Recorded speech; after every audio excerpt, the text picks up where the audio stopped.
Hello guys, welcome to our YouTube channel PCM academy. PCM academy में आप सभी का स्वागत है। और आज हम कल जहां तक हमने क्लास किया था, आज उसके आगे देखेंगे। ये क्लास 12th वालों के लिए होने वाला है, जिसमें हम पहले ही पढ़ चुके हैं मैट्रिक्स, है ना। कल हमने देखा था कि मैट्रिक्स क्या होता है, ठीक है। फिर उसके कुछ टाइप्स के बारे में देखा था हमने, है ना। उसमें दो टाइप छूट गए थे, ट्रायंगुलर मैट्रिक्स। क्लियर। आज उसके बारे में डिस्कस करेंगे। फिर हम आगे देखेंगे कि कंपेयर कैसे किया जाता है दो मैट्रिक्स का, और वो कब पॉसिबल है, माने कि हम कैसे दो मैट्रिक्सेस को कंपेयर कर सकते हैं। क्लियर। फिर आगे एक और चीज उसमें देखेंगे, equality of matrix, equal matrix, कि वो अगर इक्वल है तो किस हिसाब से है, और इक्वल है तो हम उससे हमको क्या रिजल्ट मिल सकता है। क्लियर। देन आगे चल के फिर हम एडिशन, सब्ट्रैक्शन एंड मल्टीप्लिकेशन वगैरह आगे टॉपिक वाइज हम उस पर आगे बढ़ते जाएंगे। तो चलिए गाइस, आज का क्लास स्टार्ट करते हैं, है ना। यहाँ पे मैंने लिख के रखा हुआ है ट्रायंगुलर मैट्रिक्स, ये भी अभी टाइप है उसका। ट्रायंगुलर मैट्रिक्स में क्या है, एक है अपर ट्रायंगुलर मैट्रिक्स, जिसको हम हिंदी में बोल सकते हैं ऊपरी, अपर को ऊपरी बोलते हैं, ट्रायंगुलर को बोल सकते हैं त्रिभुजीय, ऊपरी त्रिभुजीय आव्यूह, ऊपरी त्रिभुजीय आव्यूह, ठीक है। ऊपरी त्रिभुजीय आव्यूह। लोअर को हम बोल सकते हैं निम्न त्रिभुजीय आव्यूह, निम्न त्रिभुजीय, निचली नहीं बोलेंगे, निम्न त्रिभुजीय आव्यूह बोलेंगे, ठीक। अब देखिए, ऊपरी त्रिभुजीय आव्यूह हम किसको बोलते हैं, तो इसके लिए सबसे पहले तो उसको स्क्वायर मैट्रिक्स होना पड़ेगा। इसके लिए जो मैट्रिक्स है उसको स्क्वायर मैट्रिक्स होना पड़ेगा। तो हम लोग यहाँ पे लिख सकते हैं square matrix is said to be an upper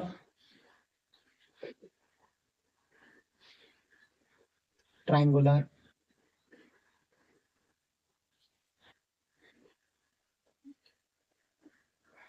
matrix if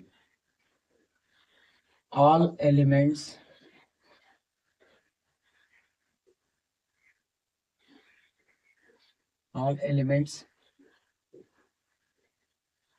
below of diagonal are 0। एक स्क्वायर मैट्रिक्स, कोई भी एक वर्ग आव्यूह है, वो ऊपरी त्रिभुजीय आव्यूह कहलाता है कब, जब सारे एलिमेंट उसके 0 हों। लेकिन कहां पर के सारे एलिमेंट 0, मेन डायगोनल के नीचे के। जैसे कि मुख्य विकर्ण कल हम लोग बताए थे, ये एक आव्यूह है, मान लेते हैं इसमें 1 2 3 4 5 6 7 8 एंड 9। क्लियर। तो इसमें से ये मुख्य विकर्ण है आपका, मुख्य विकर्ण को छोड़ करके ये सारे एलिमेंट्स अगर हम 0 डाल दें तो इसको हम बोलते हैं ऊपरी त्रिभुजीय आव्यूह। इस कंडीशन में हम इसको बोलेंगे अपर ट्रायंगुलर मैट्रिक्स, ठीक है। और निम्न त्रिभुजी किसको बोलेंगे, तो उसका मेन डायगोनल को छोड़ दीजिए आप। जैसे कि मैं मेन डायगोनल को छोड़ दिया और फिर इधर 4 5 6, मेन डायगोनल को छोड़ करके उसके ऊपर साइड के जितने भी एलिमेंट्स हैं वो अगर 0 हैं तो फिर ये क्या हो जाएगा, लोअर ट्रायंगुलर मैट्रिक्स। क्लियर। तो ये आपका हो गया अपर ट्रायंगुलर मैट्रिक्स और ये हो गया लोअर ट्रायंगुलर मैट्रिक्स। जल्दी से इसका स्क्रीनशॉट ले लीजिए, फिर हम लोग आगे बढ़ेंगे कंपेरेबल ऑफ मैट्रिक्स, ठीक है। चलिए देखिए, अब हमारा अगला टॉपिक होगा कंपेरेबल मैट्रिक्स, आव्यूहों की तुल्यता। कहने का मतलब है तुल्य आव्यूह, ठीक है। यहाँ पे आप देखिए लिखा गया है two matrices A and B are said to be comparable matrices when they are in same order. इसका ये मतलब है कि अगर हम दो आव्यूह ले लें, है ना, कोई भी दो आव्यूह ले लेते हैं ए और बी नाम का, तो वो तुल्य आव्यूह तब होंगे जब उनका क्रम सेम हो। जैसे कि फॉर एग्जाम्पल मैं एक आव्यूह ले रहा हूं ए बी सी XYZ। आप इसका क्रम बताइए कितना है, R1 R2, 2 रो है, C1 C2 C3, 3 कॉलम है। अब इसी के जैसा मैं एक और आव्यूह ले लेता हूं, इसका नाम दे देता हूं मैं A और इसका नाम दे देता हूं मैं B। ठीक है, B नाम का मैं एक और आव्यूह मैट्रिक्स दूसरा कुछ ले लेता हूं, जिसमें मैं लिख दे रहा हूं 1 2 3 4 5 एंड 6। ठीक है, अब इसका क्रम बताइए, तो इसका भी क्रम क्या है, 2 क्रॉस 3 है। तो हम इन दोनों को तुल्य आव्यूह है कह सकते हैं, ये दोनों तुल्यता आव्यूह है। क्यों, क्योंकि इनका क्रम समान है। अब आप इसको ऐसे समझ लीजिए, जब ऑर्डर सेम है ना, तो ये कंपेरेबल मैट्रिक्स है। When order of two matrices are same, then we can say both the matrix are comparable matrices. Okay, जब दो आव्यूह हैं, दोनों का क्रम सेम है, तो हम उसको तुल्य आव्यूह है कह सकते हैं। ठीक है, लेकिन जब एलिमेंट्स भी सेम हो जाए, जब वहां पे इक्वल टू का साइन लग जाए, क्रम भी सेम हो जाए और इक्वल टू का साइन लग जाए, तब हम बोल सकते हैं कि दोनों मैट्रिक्स इक्वल मैट्रिक्स है। वहां पे आप देखिए, एक ये होगा इक्वल मैट्रिसेस, इक्वल मैट्रिसेस आव्यूहों की समानता या इक्वालिटी ऑफ मैट्रिसेस लिख दी। चलिए, तो मैंने अभी आपको क्या बताया कि इक्वालिटी ऑफ मैट्रिसेस, इक्वालिटी कब होगी, जब ऑर्डर भी सेम हो और एलिमेंट्स भी सेम हो। फॉर एग्जांपल, मान लीजिए मैं आपको यहाँ पे ये लिख रहा हूं ABC 1 2 3 और एक मैंने मैट्रिक्स लिख दिया ABC 1 2 3। ठीक है, तो एलिमेंट्स के हिसाब से आप सभी को लग रहा होगा कि हाँ भाई, ये दोनों तो क्या है, सेम एलिमेंट है। ये भी से ABC है और ये भी ABC है, इसमें भी 1 2 3 है, इसमें भी 1 2 3 है। तो क्या इक्वालिटी ऑफ मैट्रिसेस, यहाँ पे हम इसको बोल सकते हैं, क्या दोनों आव्यूह समान है बोल सकते हैं? नहीं बोल सकते। क्यों? क्योंकि इसमें सिर्फ एलिमेंट सेम होना काफी नहीं है, ऑर्डर भी सेम होना चाहिए। जैसे कि इसको आप लिखेंगे तो ये 3 क्रॉस 2 का है और इसको लिखेंगे तो ये 2 क्रॉस 3 का है। तो जब ऑर्डर सेम नहीं है, ये क्या हो गया है, डिफरेंट हो गया है ना, तो हम इसको क्या है, आव्यूहों की समानता या इक्वालिटी ऑफ, ये दोनों मैट्रिक्स इक्वल है नहीं बोल सकते। तो ये इक्वल नहीं है। इक्वल अगर करना है तो या तो इसको 2 क्रॉस 3 होना पड़ेगा या तो इसको 3 क्रॉस 2 होना पड़ेगा। ठीक है, क्लियर हुआ? तो ऑर्डर के साथ साथ उसके एलिमेंट्स को भी वहां पे सेम होना पड़ेगा। अब जैसे कि मान लीजिए मैं लिख दिया XYZ ABC, है ना, तो ये हो गया हमारा 2 क्रॉस 3। ठीक है, ये 2 क्रॉस 3 का हो गया। एक और एलिमेंट मैं लिख रहा हूं 1 2 3 4 5 6, ये भी हमारा 2 क्रॉस 3 का है। अब देखिए सर, आपने तो बोला था कि दोनों क्या होने चाहिए, सेम एलिमेंट होने चाहिए। तो बेटा देखिए, यहाँ पे ऑर्डर सेम है, तो अगर हम कंपेयर करें तो इसमें क्वेश्चन कैसे बनेगा कि x को किसके इक्वल होना पड़ेगा, 1 के इक्वल, y को किसके इक्वल होना पड़ेगा, 2 के इक्वल, और z को किसके इक्वल होना पड़ेगा, 3 के इक्वल। ठीक है, वैसे ही a को किसके इक्वल होना पड़ेगा, 4 के इक्वल, b को किसके इक्वल होना पड़ेगा, 5 के इक्वल, और c को किसके इक्वल होना पड़ेगा, 6 के इक्वल। क्लियर हो गया? तो ऐसे कंडीशन में x कौन सा वैल्यू को एग्जिस्ट करेगा, 1 को, y किसको एग्जिस्ट करेगा, 2 को, z किसको एग्जिस्ट करेगा, 3 को।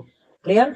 तो जब ऑर्डर सेम हो जाएंगे, है ना, और अगर कोई एक साइड में वेरिएबल और एक साइड में न्यूमेरिकल दिया हुआ है, तो आप जो भी एलिमेंट जहां पे वो उसका पोजीशन है, उसके करस्पॉन्डिंग प्लेस को ही आप उसका वैल्यू समझेंगे।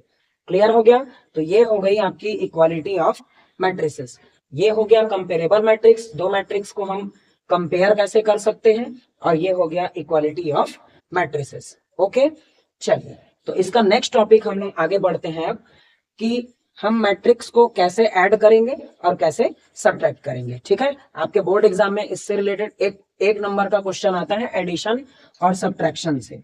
ठीक है, मैट्रिक्स में एडिशन और सब्ट्रैक्शन से 1 नंबर का एक क्वेश्चन आता है, और वो क्वेश्चन किस टाइप से आता है मैं उसकी प्रैक्टिस आपको यहाँ पे कराने वाला हूं अभी। सबसे पहले तो आप ये देखिए कि एडिशन एंड सब्ट्रैक्शन, दोनों चीज एक साथ देखेंगे क्योंकि एडिशन और सब्ट्रैक्शन के लिए सेम रूल फॉलो होगा यहाँ पे। तो addition and subtraction of matrices,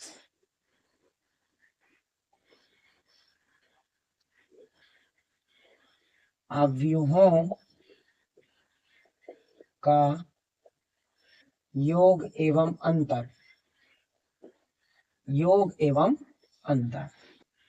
ठीक है, तो देखिए एडिशन और सब्ट्रैक्शन ऑफ मैट्रिसेस, कोई भी दो मैट्रिक्स को ऐड करने के लिए और सब्ट्रैक्ट करने के लिए, कोई भी दो अवयवों को जोड़ने के लिए और घटाने के लिए हमको सबसे पहले ये चाहिए कि क्या दोनों अवयव का क्रम जो है वो समान है कि नहीं है, दोनों अवयवों में जो ऑर्डर है क्या वो सेम है कि नहीं है। अगर ऑर्डर सेम नहीं है तो हम उसको कभी भी ऐड और सब्ट्रैक्ट नहीं कर सकते। एडिशन और सब्ट्रैक्शन के लिए बहुत ही जरूरी है कि ऑर्डर का सेम होना, दोनों मैट्रिक्स के ऑर्डर का सेम होना। फॉर एग्जांपल अगर मैं लिख दूं if A is equals to 1 2 3 4 and matrix B is equals to क्या ले लेंगे 3 4 5 6, ठीक है। Then find A plus B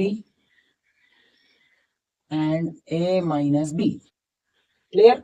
देखिए सबसे पहले तो दोनों का ऑर्डर देखिए, ये 2 क्रॉस 2 का है, ये भी 2 क्रॉस 2 का है, ऑर्डर सेम है तो ऐड होगा। अब ऐड कैसे होगा और सब्ट्रैक्ट कैसे होगा, है ना। इसके सॉल्यूशन के लिए आप given that matrix A is equal to this and matrix B is equal to this, ये हो जाएगा।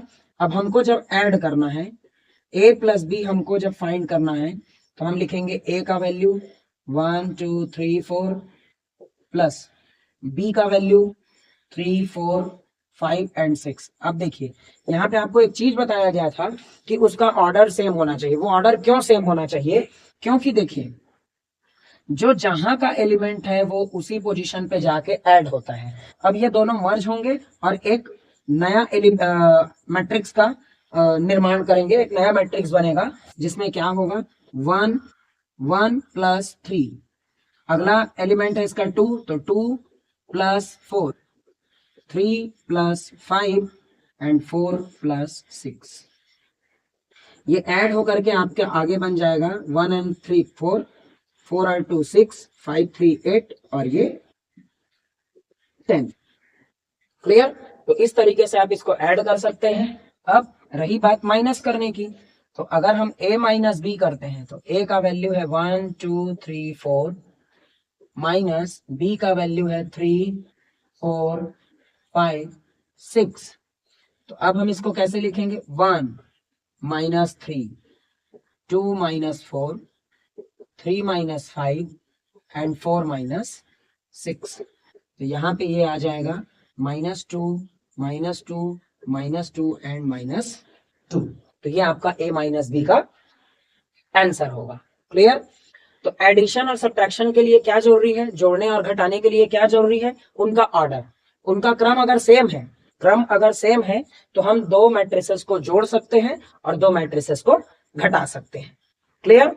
चलिए तो इस तरीके से हम कोई भी दो मैट्रिसेस का योगफल एवं गुणनफल हम ज्ञात कर सकते हैं। ठीक है, तब तक आप इसको स्क्रीनशॉट ले लीजिए, फिर और कुछ क्वेश्चंस मैं यहाँ पे अभी आपको प्रैक्टिस कराता हूँ। ठीक है, प्ले। चलिए तो मैं कुछ आपको एडिशन के लिए कुछ एग्जांपल्स यहाँ पे लिख रहा हूँ, आप उसको ऐड करिएगा और पहले तो सोचिएगा कि क्या ये इसमें ऐड हो सकता है कि नहीं हो सकता है।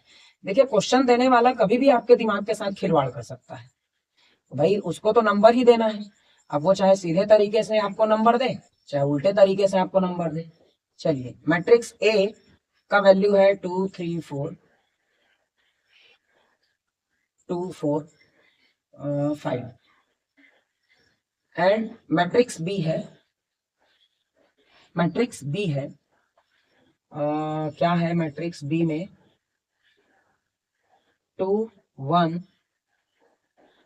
Minus 3 4 minus 2 4। क्लियर। एंड एक और मैट्रिक्स सी नाम का है जिसमें है 1 2 3 2 3 1 एंड 3 2 1। क्लियर। अब यहाँ पे आपको फाइंड करने के लिए बोला है if possible then find A plus B plus C and A plus C if possible. Clear. चलिए ये क्वेश्चन है, here matrix A is equal to this, matrix B is equal to this and matrix C is equal to this. If possible then find A plus B, B plus C and A plus C. Okay, अगर ये possible है तो आप possible हो तो आप A plus B को find करो, B प्लस सी को फाइंड करो और A प्लस सी को फाइंड करके बताइए। ठीक है, यहाँ अवयव A बराबर इतना, B बराबर इतना, C बराबर इतना। यदि पॉसिबल है, यदि संभव हो तो आप A प्लस बी फाइंड करिए, B प्लस सी फाइंड करिए और A प्लस सी फाइंड करिए। चलिए इसके लिए मैं थोड़ा सा रिवाइज करूंगा कि पॉसिबल ऐड करने के लिए, जोड़ने के लिए पॉसिबिलिटी क्या होती है। तो पॉसिबिलिटी हमने देखा है कि ऑर्डर सेम होना चाहिए, तब हम उसको ऐड कर सकते हैं, और अगर ऑर्डर सेम नहीं है तो हम उसको ऐड नहीं कर सकते। क्लियर। चलिए इस चीज को यहाँ पे हम देखते हैं। तो सॉल्यूशन में हम क्या लिखेंगे, matrix A is equals to 2 3 4 and 2 4 5। इसका ऑर्डर है 2 क्रॉस 3 का। मैट्रिक्स बी जो है वो भी है, उसका भी ऑर्डर है 2 क्रॉस 3। लेकिन क्या बताइए आप, मैट्रिक्स सी का ऑर्डर सेम है 2 3 1 एंड 3 2 1। ये कितने क्रॉस कितने का है, 3 क्रॉस 3 का। तो ए बी तो पॉसिबल हो गया। क्यों पॉसिबल हो गया, क्योंकि दोनों का ऑर्डर सेम है, क्योंकि दोनों का ऑर्डर सेम है। लेकिन क्या बी प्लस सी और क्या ए प्लस सी पॉसिबल है? क्या ये संभव है कि हम बी को सी में ऐड कर सकें और सी को ए को भी सी में ऐड कर सकें? तो वो पॉसिबल नहीं है। क्यों पॉसिबल नहीं है? Here B plus C not possible, not possible. A plus C is also not possible, also not possible. Why? है ना, because the order of B and C are not same, या फिर आप बोल सकते हैं कि डिफरेंट है वो, है ना। तो डिफरेंट है, इसकी वजह से ये दोनों क्या नहीं हो पा रहे हैं, ऐड नहीं हो पाएंगे। क्लियर हो गया। चलिए फटाफट से A प्लस बी का आंसर हम लोग देख लेते हैं। ए प्लस बी जो पॉसिबल है उसको हम लोग देख लेते हैं कि ए प्लस बी की पॉसिबिलिटी क्या होगी। तो ए प्लस बी जब हम लिखेंगे तो हम लिखेंगे 2 3 4 2 4 5 प्लस 2 1 माइनस 3 4 माइनस 2 4। यहाँ पे अगला लाइन हो जाएगा 2 प्लस 2 3 प्लस 1 4 प्लस माइनस का मल्टीप्लाई माइनस 3। ठीक है, वो इसकी वजह से हो रहा है नेगेटिव। 2 प्लस 4 4 प्लस माइनस का माइनस हो जाएगा 4 माइनस 2 5 प्लस 4। क्लियर। अब आप इसको सॉल्व कर लीजिए। 2 प्लस 2 बोले तो 4, 3 plus 1 4, 4 minus 3 1, 4 plus 2 6, 4 minus 2 2, 5 plus 4 9 and this is your answer.